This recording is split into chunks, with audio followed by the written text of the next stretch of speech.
We're going to go ahead and get started. It's a little bit after 1 o'clock, and I see there's still plenty of people joining us, so we'll jump right in with the introduction. So my name is Anna Borkowski. I am the program manager of the Vermont Hazardous Waste Program here at DEC, and welcome to the presentation, the webinar today titled An Overview of Recent Changes to the Vermont Hazardous Waste Management Regulations.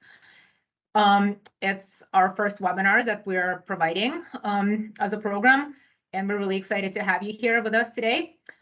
The presenter today will be Drew Youngs, who is our newest member of our program. Drew joined us in March of this year, and his position is providing regulatory assistance and outreach to the regulated community. So it's a new position for our program.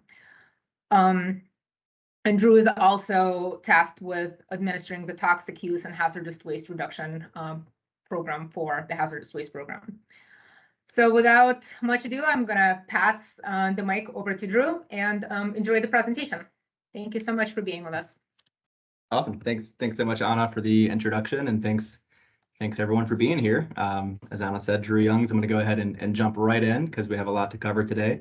Before I do that, I'm going to turn my camera off as well. I'm going to be looking kind of at my notes as I go, so don't want to distract. I'll be sure to turn it back on when we hold the Q&A. All right, so I thought I'd start with just kind of a quick housekeeping information so you know how to participate today, and then we'll do an overview of the agenda before we dive into the planned presentation content. So we are recording the webinar today, and we're posting the recording and the slides online, so stand by for the link for that. Attendees, you all are muted and without video.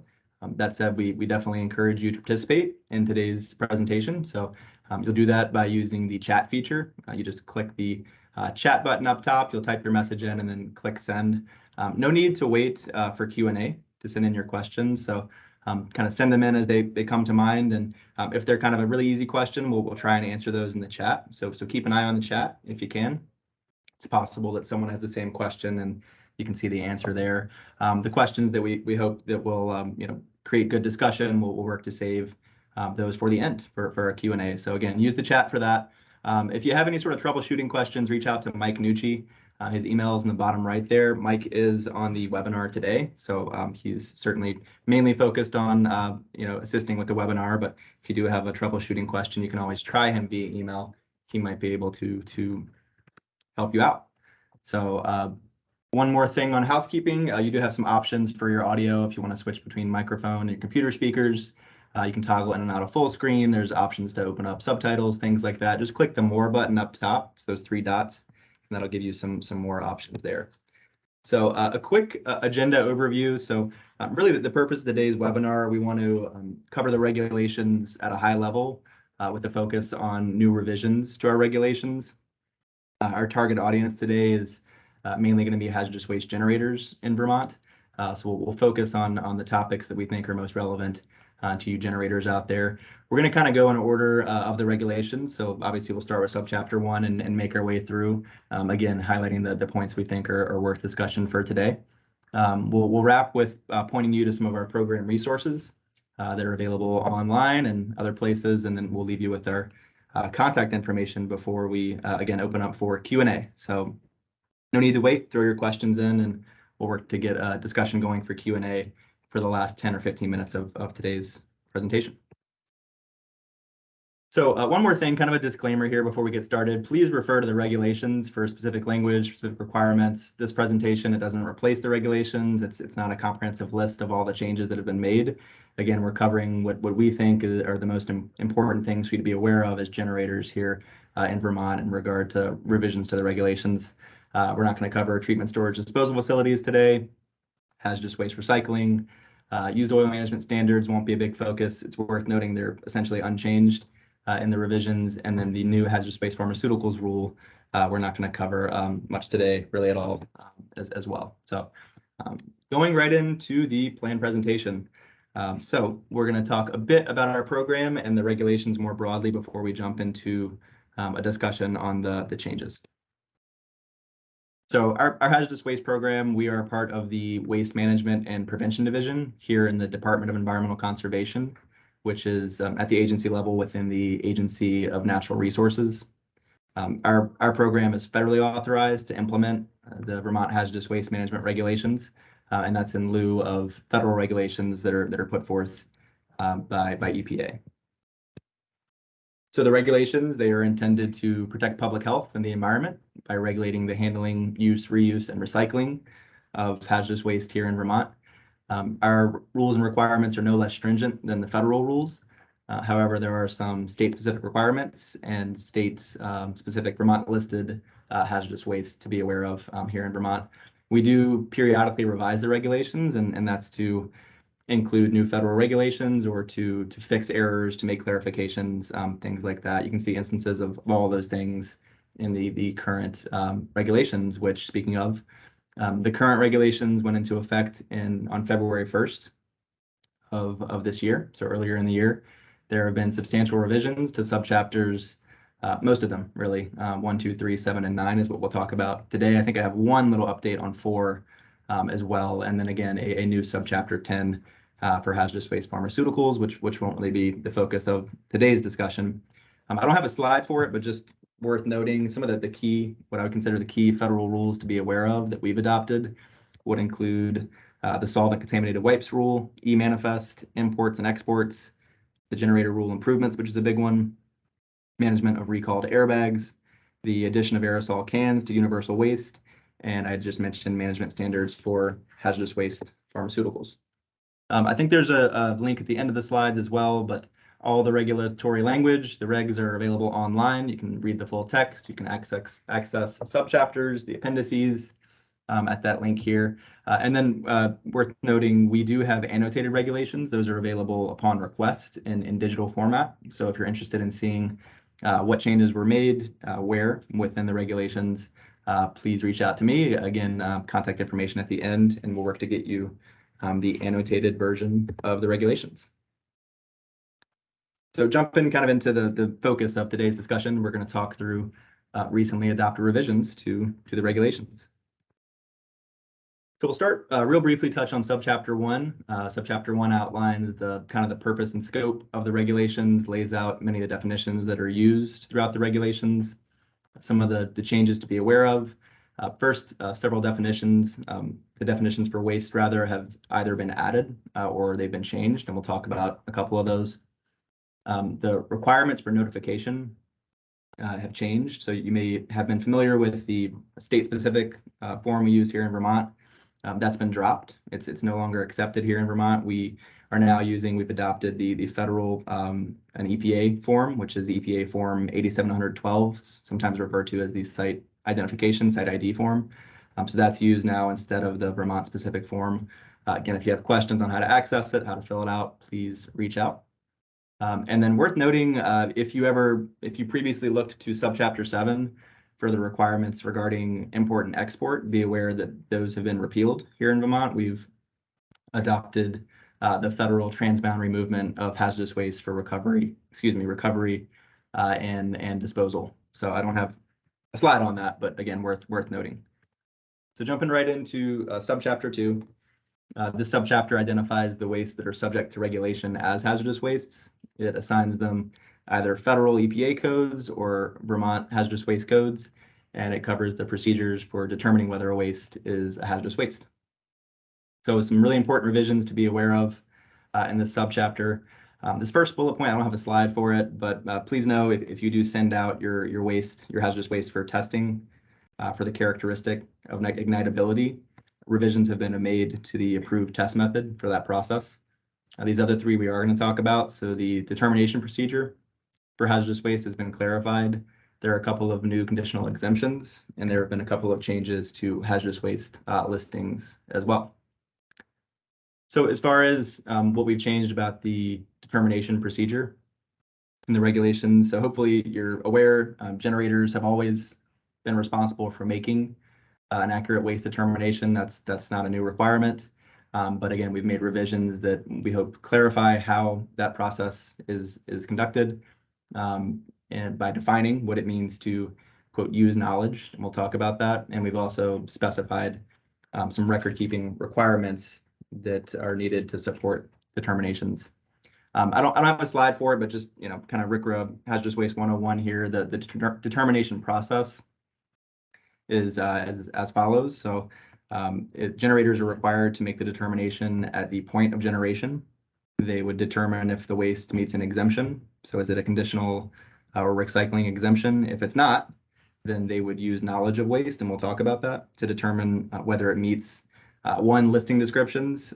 Additionally, if it exhibits hazardous waste characteristics, that would be using knowledge, or if that's inadequate or not available, could be done through testing, could be supported through testing as well. If waste is determined to be hazardous waste, then of course you would follow the regulatory requirements for managing it as such. And again, you'd have to maintain the required records that support your determination. So revisions to this concept of using knowledge. So when you're determining whether waste meets a hazardous waste listing or whether it exhibits hazardous waste characteristics, using knowledge could relate to knowledge of waste origin or its composition, knowledge of the production process or the feedstocks that go into the production process, the byproducts or intermediates that are produced, the properties or the chemicals used in the process. And again, if knowledge is inadequate or not available, then testing that illustrates the properties of the waste.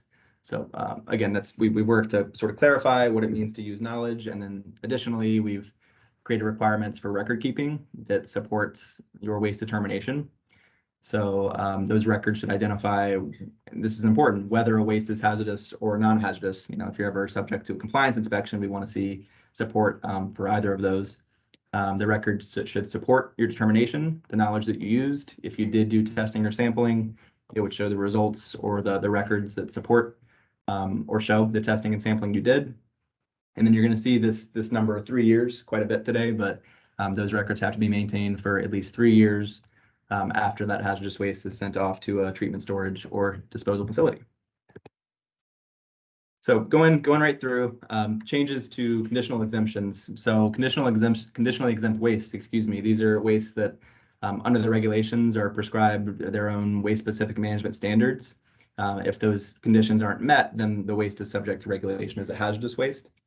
Changes have been made in the revisions to both contaminated wipes and airbag waste. So contaminated wipes, we've revised the definition. In addition to oil, contaminated wipes now includes certain hazardous waste solvents and characteristics. These wipes, if they meet that definition, contaminated wipes, that is, they are exempt if they're sent off-site for cleaning and reuse, provided the generator, 1, follows container management standards, 2, the wipes can't contain free liquids, nor can the containers that they go off-site in. They need to be sent to a launderer who, if they do discharge, is permitted under the Clean Water Act, appropriately under the Clean Water Act. Very important note, here in Vermont, we did not adopt the federal rule that allows for putting disposable wipes in the trash. So things like chem wipes, shop towels, those are not allowed to be disposed of in the trash here in Vermont. Airbag waste, not as common as wipes, but worth talking about. So this would include hazardous waste modules and inflators. Those wastes are exempt, provided that no more than 250 are accumulated on site for no longer than 180 days. There are specific container management standards for those as well. They have to be transported to a specific collection or designated facility, and the generator has to maintain records of the shipments and the receipt of those shipments for at least 3 years. So finally, on subchapter 2, changes to hazardous waste listings. So first, so there's an acronym in here, FIFRA, that's the Federal Insecticide, Fungicide, and Rodenticide Act. Pesticides that are not classified as restricted use pesticides would not be regulated as hazardous waste here in Vermont. So that means things like citronella candles, organic flea and tick collars, they wouldn't be regulated as BTO6 here in Vermont. P075 for nicotine. So the applicability of this listing has been changed. So it does not include FDA approved over-the-counter nicotine replacement therapies. So things like patches, gums, lozenges would not be regulated as P075 hazardous waste. So jumping into subchapter 3, this is going to be kind of the biggest part of the presentation today. Lots of changes here, and this is the subchapter that speaks to generators, which we think most of the audience is made up of by today.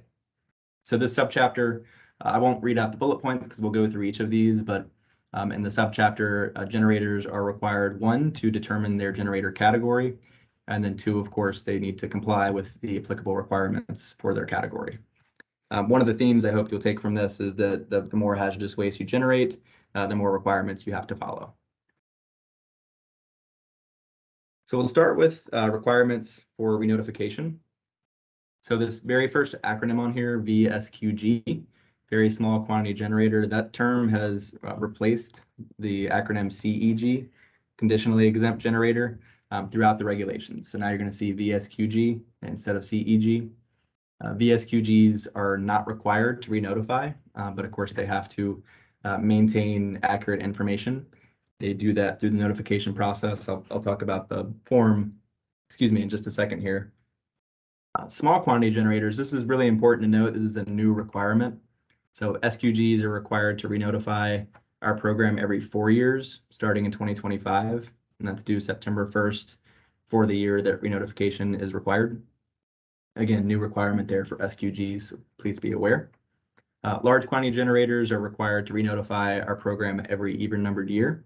That would be due March 1st of the even-numbered year.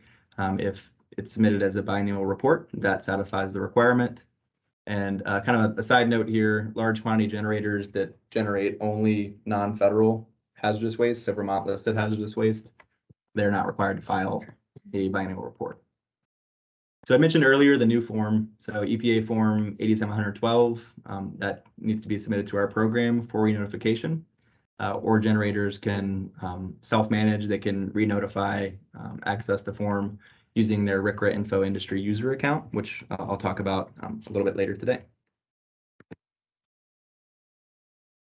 So generators are responsible, as I had mentioned, for determining their category, and they have to follow the requirements that are applicable to their category. Their generator category is going to be determined based on the monthly hazardous waste generation rate. And there's an exception there for Vermont listed, so non-federal hazardous waste. The rate can be based on a 6-month average of waste generation, hazardous waste generation. Be aware of VSQGs and SQGs. If they exceed their monthly limit of hazardous waste generation, they have to re-notify and they have to follow the requirements that are appropriate to the accurate category. So our revisions, they further explain how the determination, the generator category is determined. And when you're determining your category, it's kind of important to think about waste generated in a few different buckets. So one, you would count all of the hazardous waste generated, and then separately you would count all of the acutely hazardous waste that you generate, as well as Vermont listed hazardous waste. There are a number of types of waste that you don't count when making your determination for generator category. Some of those would include used oil, universal waste, hazardous waste pharmaceuticals, exempt waste, and waste that's generated as part of an episodic event, which we'll talk about here in just a moment. That's a new rule. So kind of a visual for what we're talking about. Left-hand side here of the table is just the generator category. So let's focus in on the second column here, which is hazardous waste generated in a calendar month. So if you're generating less than 220 pounds, you would be a VSQG. If you're generating more than that, but up to 2,200 pounds, you'd be an SQG. If you're generating more than 2,200 pounds, you would be a large quantity generator. As far as acutely hazardous waste is concerned, that third column there, if you're generating less than 2.2 pounds of acutely hazardous waste in the calendar month, you essentially don't have to look at this column. If you're generating more than that, you would automatically be a large quantity generator. Again, depending on the amount of hazardous waste you generate, you may already be a large quantity generator. So kind of different scenarios to play through there depending on the type of hazardous waste, acutely hazardous or not. And then finally, there are accumulation limits for on-site accumulation at any given time. So for VSQGs, that would be under 2,200 pounds. For SQGs, it's 13,200, and anything more than that would make you a large quantity generator. So switching gears to requirements. So container management standards, there have been some changes made here. So starting with container labeling and satellite accumulation, it's required that generators now indicate the hazard of the contents of the containers. So are those contents ignitable, corrosive, reactive? Not the words that describe the contents. So not what the waste is, but what are its hazards. There's an exception here for Vermont listed hazardous waste, so non-federal hazardous waste. You can continue to describe it based on its contents and its waste code. Note this, and I think the rest of these slides for the most part are applicable to SQGs and LQGs, but not VSQGs until we get to episodic waste. That will be SQGs and VSQGs. So as far as short-term storage requirements, these have been reduced for container labeling while in storage. So instead of describing the waste, again, there's a theme here. Containers must now describe the hazards of the waste, and they would include the words hazardous waste, an indication again of the hazard of the contents, and then the date that indicates the start of accumulation. So for small quantity generators, they can store on site for no longer than 180 days from the date that it's first placed in the STSA, which stands for short-term storage area. Large quantity generators can store on site for no longer than 90 days from the date that it's first placed in the STSA. Again, this stuff's only applicable to SQGs and LQGs. So here's another visual. So an example of correct labeling. On the left here, I have just kind of a generic, you're probably familiar with these yellow labels. This one's from California, but they're somewhat similar across the states.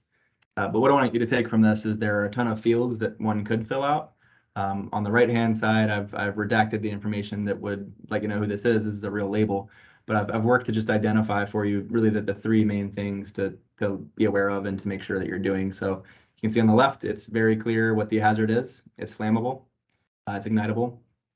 You can see it's hard to read the small print, but the text here says accumulation start date. You can see that that's made very clear. And they've also clearly indicated it's hazardous waste. Waste code not required here, but I kept it just to show you that in fact it's correctly, the placard is correct. It's flammable for its D001 ignitable characteristic. So short-term storage area inspections, here's an important change to be aware of. So the requirement for those inspections has changed from daily to weekly. Weekly means at least every 7 days. So if you did your inspection on a Monday, the longest you could wait, so to speak, would be the following Monday, and then the following Thursday is not weekly because that's not 7 days. Worth noting, if you're accumulating in your short-term storage area, sometimes that's referred to as shift accumulation, then the daily inspections are required. And be aware if you prefer, if it's your thing, if it's a good habit that you think you're in to do daily inspections of these STSAs, that's still allowable. We'd only hold you accountable to the weekly requirement. And then what does an inspection cover? So that should cover an inspection of the containers, make sure they're in good condition and they're not leaking. An inspection for the location of the emergency equipment. This is at least 24 inches between container rows. And if any problems are encountered, they'd be documented on the inspection log, as well as the corrective actions taken to address those problems. It's also required that the inspector would sign and date the inspection log. So preparedness and prevention, some new requirements for both small quantity and large quantity generators. So it's required that these generators make emergency arrangements with local authorities, but important to be aware, a new requirement is that you also document and retain records of those arrangements. So again, it's the documentation and retaining the documentation that's really critical. This can be done with an LEPC, which is your local emergency planning committee, if it's deemed appropriate to go that route. But be aware, if you're involved with the Tier 2 process, this does not fulfill the requirement for making emergency arrangements. So for preparedness and prevention, continued here. So requirements for large quantity generators in regard to contingency plans specifically. LQGs that have an SPCC, which is a spill prevention, control, and countermeasures plan. You're allowed to incorporate the requirements from the regulations as far as hazardous waste into your SPC rather than keeping two separate plans. Be aware that if you do use your contingency plan, so if it's implemented in an emergency, you're required to submit a report to our program. It used to be within 10 days. It's a little bit more lenient, if you will. It's now 15 days to submit that report. Note that this is a new requirement and there are a number of things to keep in mind. So contingency plans now have to include what's referred to as a quick reference guide, or a QRG. I don't have a slide for it, but just several of the things that need to go in that. And there's a link at the end here that can take you to more info. You need to list the hazardous waste that you have on site in layman's terms, as well as the estimated maximum amount of those. A map of your facility, as far as where hazardous waste is generated and accumulated, as well as a street map of the facility, its relation to surrounding land uses, like schools, residential, things like that, locations of water supply. You need to identify any on-site notification systems, and then you'd list your emergency coordinators and their information as well.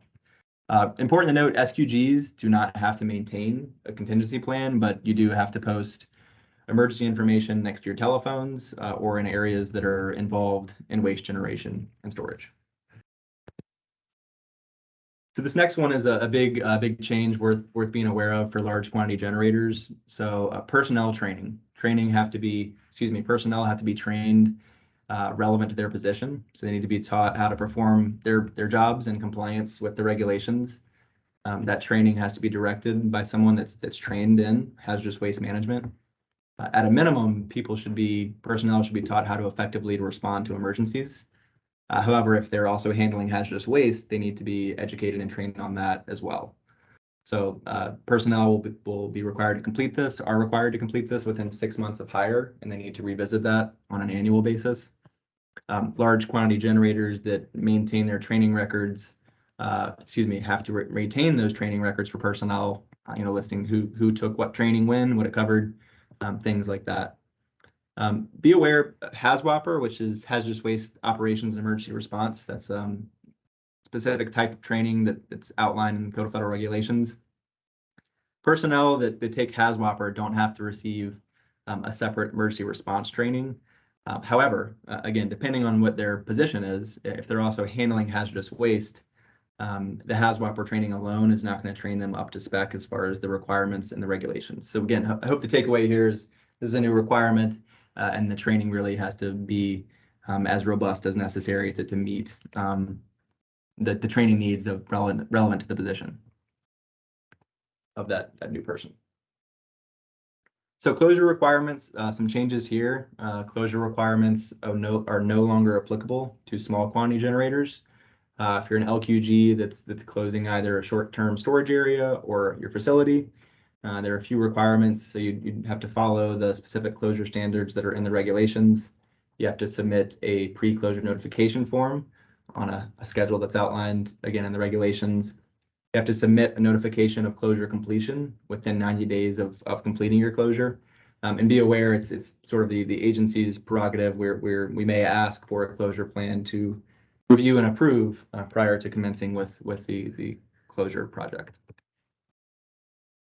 So new rule that we'll end with here, got a few slides on it. So this is, again, new, important to be aware of. So episodic events. Episodic events are activities, is an activity or activities. They can be either planned or unplanned. That one, does not normally occur during generator operations. Two, it would result in an increase in the generation of hazardous waste. And three, that increase would exceed the calendar month limit for the generator's usual category. So we talked about monthly generation in the determination process earlier, if you remember. So important to be aware, if the requirements and the regulations are followed, then the waste that's generated during an episodic event, it doesn't count toward that generation rate when you're determining your category. Episodic events only apply to very small quantity and small quantity generators. It's not applicable to large quantity generators. So how to manage the waste that's generated in these events? You guessed it, you have to notify. So you have to use that EPA form, site identification form 8712.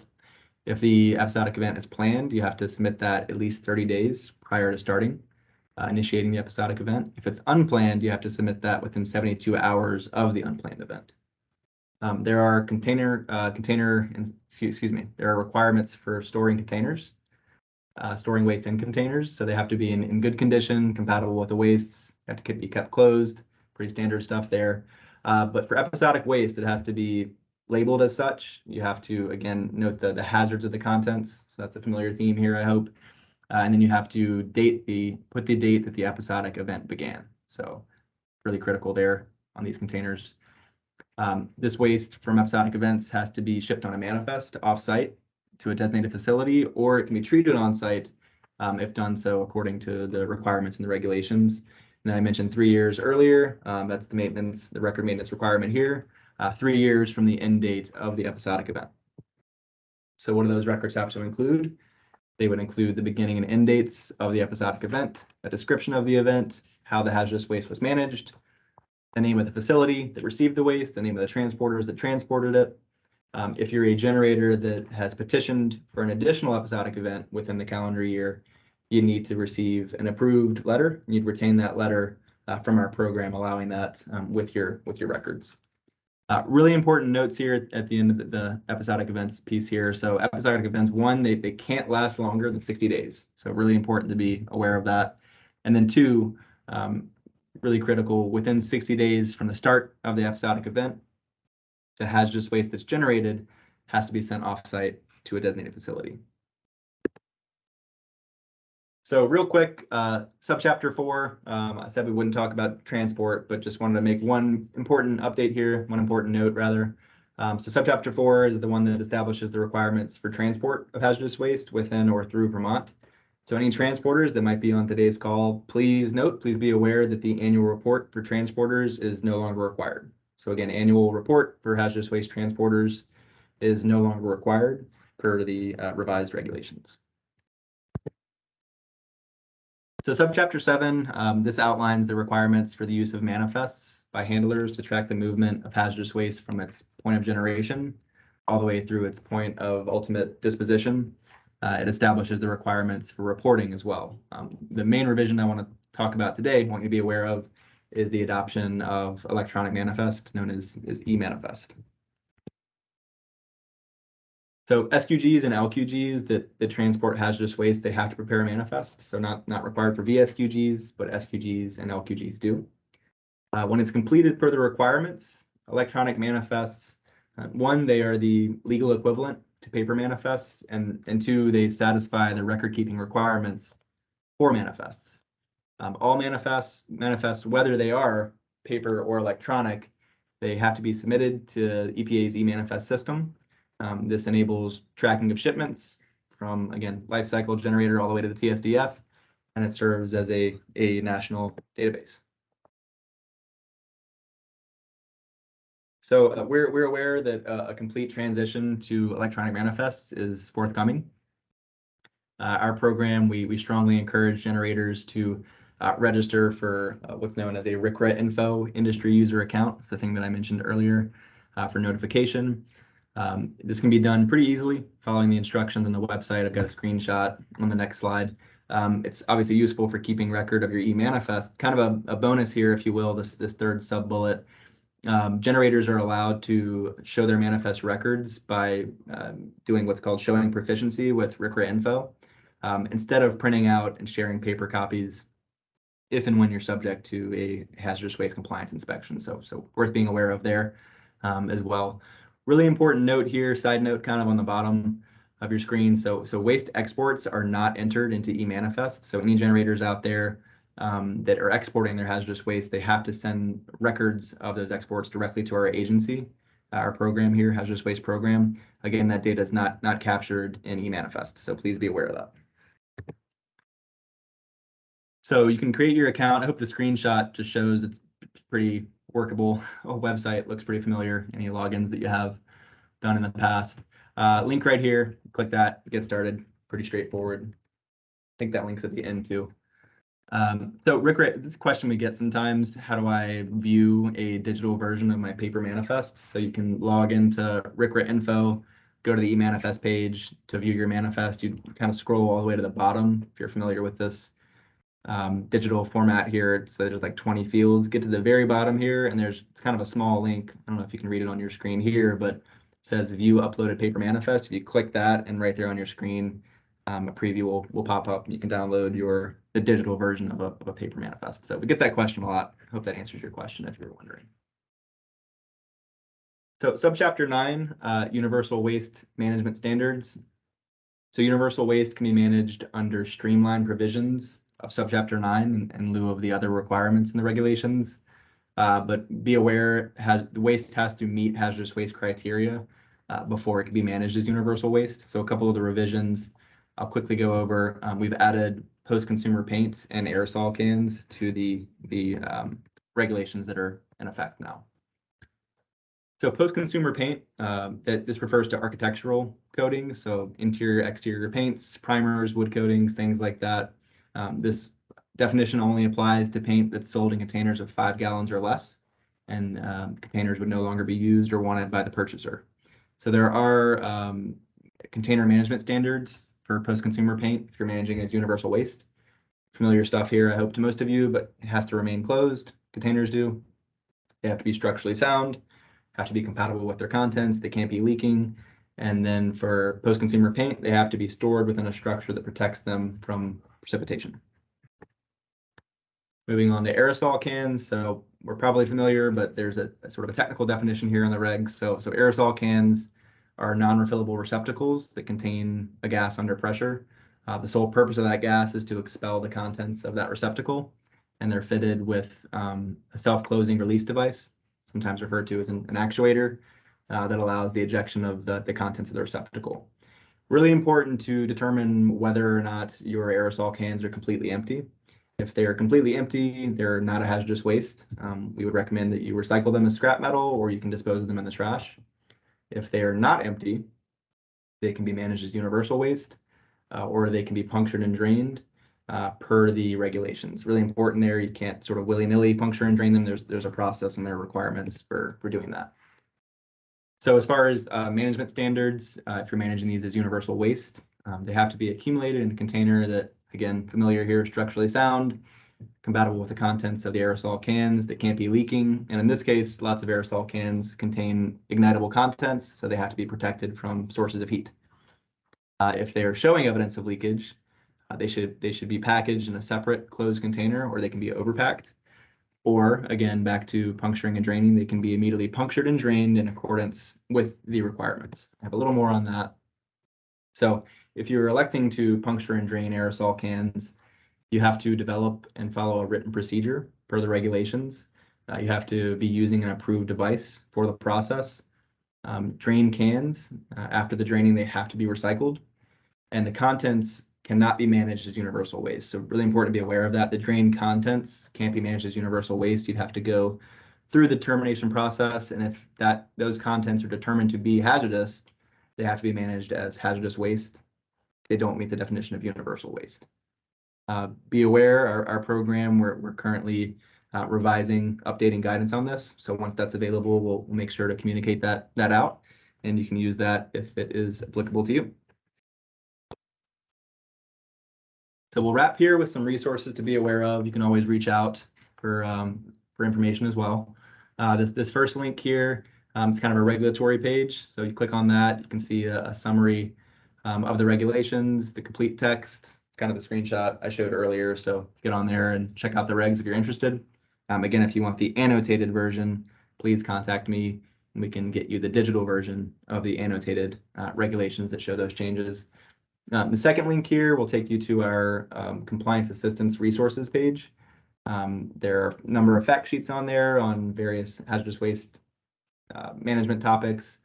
We just put out, hope you saw, the very small quantity generator guidebook. Our SQG guidebook is under development, should be available soon.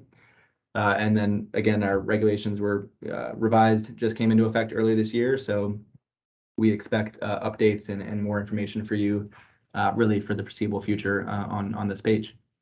We talked a bit about contingency planning for LQGs.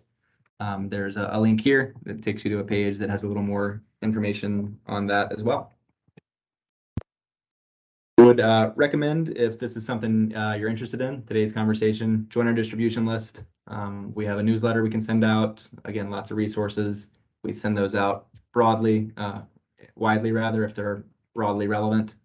we announce things like webinars, etc. So shoot me a quick email. I think I have my email on the last slide as well. I'll get you signed up for the distribution list. And then one new thing we're doing, since the sort of advent of my position in our program, is interested in doing compliance assistance visits. So this would be based on the requests we receive and our availability and capacity. But if you're interested in us coming on site and talking with you and looking through the facility and having a conversation about how you're managing your hazardous waste, we're interested in hearing that you're interested in that. We'll make a note and see if we can conduct a CAV with you. So please let us know. I'll wrap here just with a picture of our team here. So I won't read off people's responsibilities. Everyone wears multiple hats, but from left to right there, we have Wendy, Anna, Mike, Cindy, myself, Will, and then bottom right is our unofficial mascot, Hank, the dog. So that's it for planned content. There's my contact information. I'll leave this slide up for a second. There's our main website there, as well as the contact information here in the office. So just to reiterate, several people have asked if this PowerPoint presentation will be available to attendees, and we are recording this, so this presentation will be posted on our website. So please check our website for the link to the recording. We had a question about revisiting the slide about the chemical wipes and shop rags not going into the trash. So if Drew could pull that up. Just to give a little bit more background on that. So the federal rules had the rule was or this exemption was more extensive than what we adopted in Vermont, where federal rules allow for disposable wipes contaminated with solvents to be placed in the trash. In Vermont, we did not adopt that provision. So in Vermont, if you have reusable rags or wipes that you're sending for commercial laundering and they're contaminated with oil or certain solvents or certain characteristics, those are exempt as long as you're following management standards and are going for commercial laundering. But rags cannot be thrown out in the trash, so they're not excluded from the regulations completely as solid waste in Vermont. So hopefully that answers the question regarding the placing wipes in the trash. And I would also like to add here is we're only talking about wipes that are contaminated with hazardous waste. So if your wipes are contaminated with something that is not regulated by our program as hazardous, those wipes are not subject to those regulations and those will be managed as solid waste. So just keep that in mind that all of this applies to only regulated material.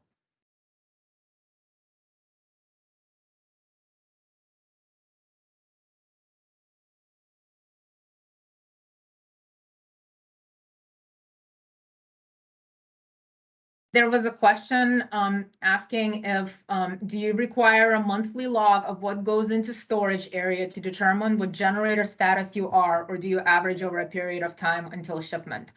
So we don't require logs of waste. It is up to your facility to make an accurate waste category determination. So you know how much waste you generate on a monthly basis.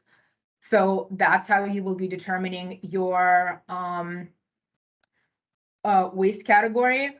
When we review your facility for compliance, we do look at the shipment records. So if we see, for instance, manifested shipments where you're claiming very small quantity generator status, but you're shipping 4,000 pounds of waste per year, there's really no way to average that out. So you would be under 220 pounds of waste per month, and that's over what you're allowed to have on site. So we do rely to a certain degree on waste shipment records to verify compliance, but we do not require a monthly log of what you generate as part of the compliance process. So no, we do not require a monthly log.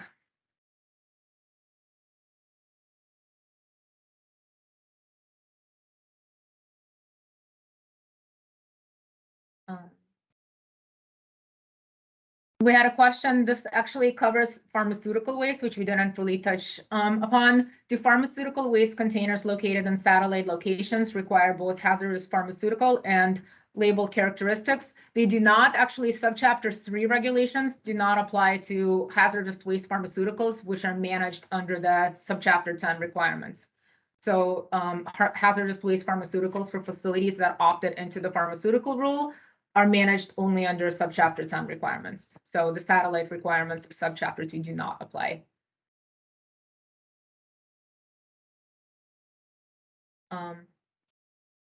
There's a training question for LQGs. I don't know, Drew, if you want to take a second to just outline the difference between training for SQGs and LQGs very briefly.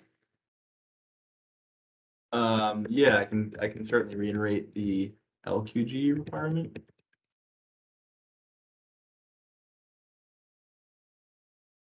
So again, the training requirements for LQGs have to be sort of specifically relevant to their position. It has to be comparatively to SQGs, I guess you could say, more robust. So there has to be a trainer that's trained in hazardous waste management.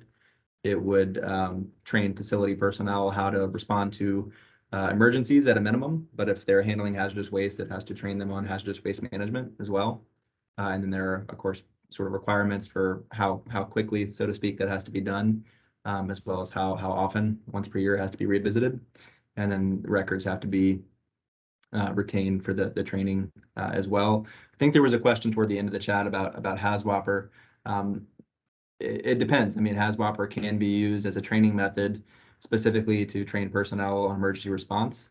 But again, if their job entails more than just need to know how to respond to emergencies, if it entails the need to manage hazardous waste, then HAZWOPR would not be adequate training. I don't know if you wanted to add on SQG training requirements. I know that obviously they're less robust. Yeah, so with SQG requirements, we don't prescribe specific topics, and so we don't say you have to have HAZWOP or recruit training. You just need to make sure that the staff that are handling hazardous waste have the right training to make sure that they can successfully execute their functions. So we don't prescribe a specific list of topics, for instance, like we do for LQGs. And again, for SQGs, there's no record keeping requirements for training. So we wouldn't expect you to retain like training certificates or PowerPoints of the material that you presented. It's just, it's a pretty basic requirement to ensure that you've provided some guidance to your staff so they understand what the management standards that they're following are. And it's up to your facility to decide what's appropriate.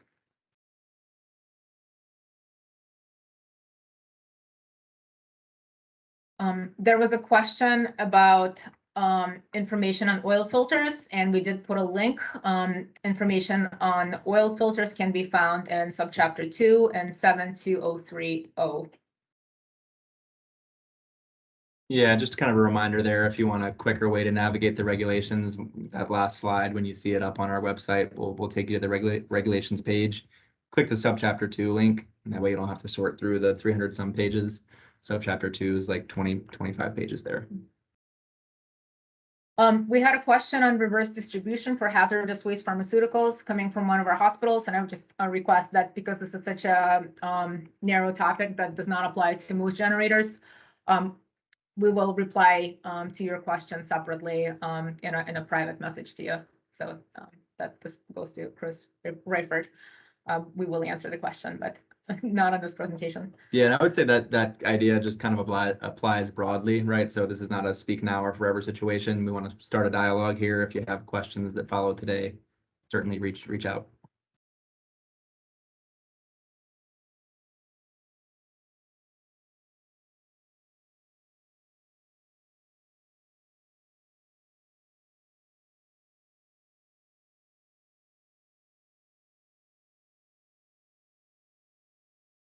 So there is a question, I think, just clarifying on aerosol cans with contents that will not be drained as universal waste. So for aerosol cans that are punctured and drained, the drain contents are not subject to universal waste rules. So if they're hazardous, they must be managed as hazardous waste. And if your waste determination shows that they're not hazardous, then they're not subject to our rules at all. But the contents of drained, if you're draining hazardous waste from aerosol cans, upon draining, the collected liquid waste cannot be managed as universal waste. It must be managed as hazardous waste. So hopefully that clears up that question.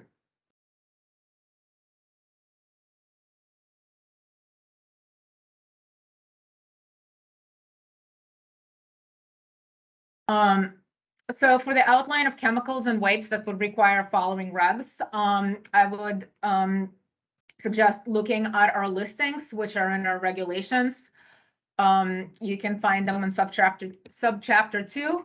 You can also find comprehensive lists at the end of our regulations, where we give a full inventory of everything that's regulated. So if you see the chemical on your wipes on those lists, then that's a regulated waste. If you don't, it probably is not, but you can always reach out to us if you have a specific chemical that you're using and you would like to confirm whether it's regulated as hazardous or not. The best way to do that is to contact one of the program staff or to contact Drew directly, and we will assist you with making an accurate waste determination based on the information that you provide to us.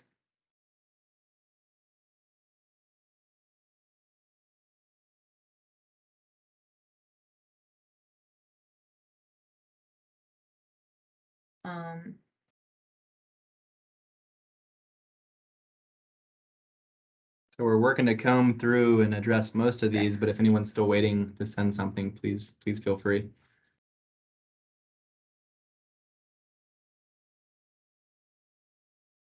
I think there is a question asking from a universal waste destination facility standpoint, will hazardous waste accumulation time requirements still apply to drain contents, or are they exempt from hazardous waste regulations if contents such as propellants, liquid contents, scrap, metal, plastic are recycled, reused? So for materials that are recycled and reused, they are typically regulated under an exemption. So the accumulation times do not, or the hazardous waste accumulation times do not apply. I think the specific, I'm not sure if you're asking about the 1 year hazardous, the universal waste accumulation times, whether they apply to contents. I think I would have to do a little bit more research on that very specific question, because you're talking about I'm assuming as a receiving facility for universal waste rather than a universal waste generator. So I would need to do a little bit more research on that. If you are the person that asked this question, maybe you could send us a private message and we will do more research on this topic and reply to you directly.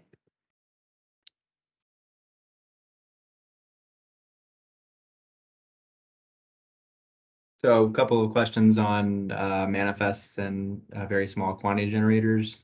VSQGs do not have to ship hazardous waste on a manifest, so there are not retention requirements since there's not a manifest requirement. The only manifest requirement for VSQGs is in the episodic waste provision. So the rules are actually pretty clear that episodic waste from VSQGs is subject to being shipped on a hazardous waste manifest. But otherwise, the VSQGs are not subject to use of or retention of the hazardous waste manifests. Yeah, and they've just pulled it up there, but the records requirement is 3 years from the end date of the event.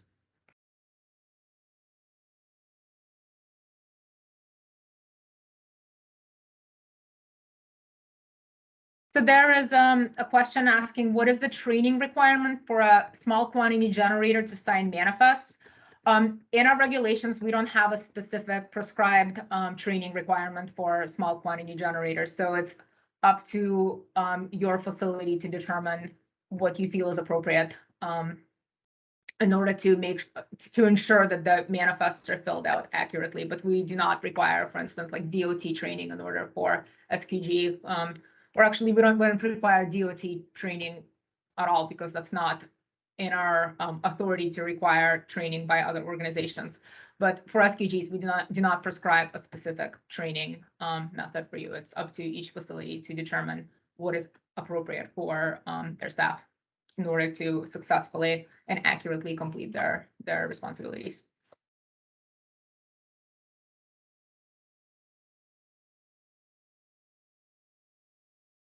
So again, several questions on manifest retention. So those don't apply to very small quantity generators.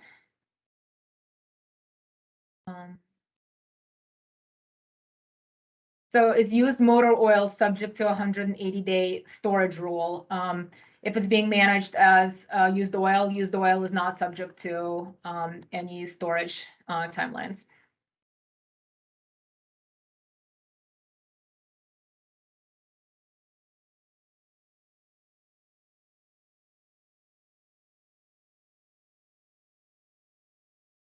There's a question that's asking, how do you dispose of waste less than an episodic event without a manifest?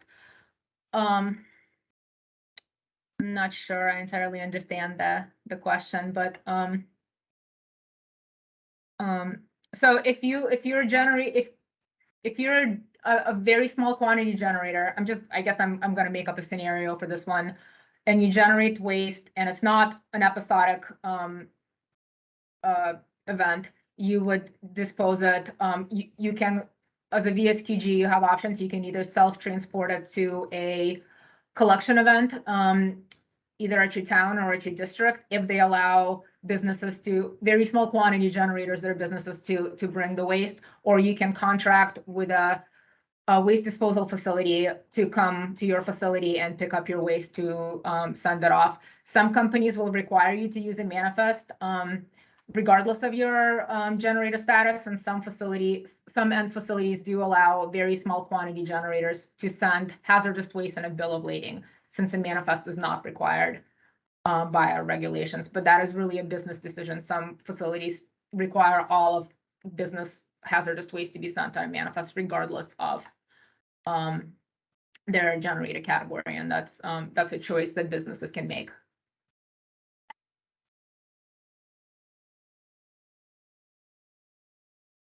Great, so I think I got that one. Yep. So there's a question, what would you recommend as a training for a small quantity generator for employees that deal with hazardous waste collection and use? And Mike did put some useful information in the chat for training about what our regulations say you need to ensure that you're providing. I think in terms of suggestions, you can certainly contract with a consultant to come in and train your staff on RCRA requirements.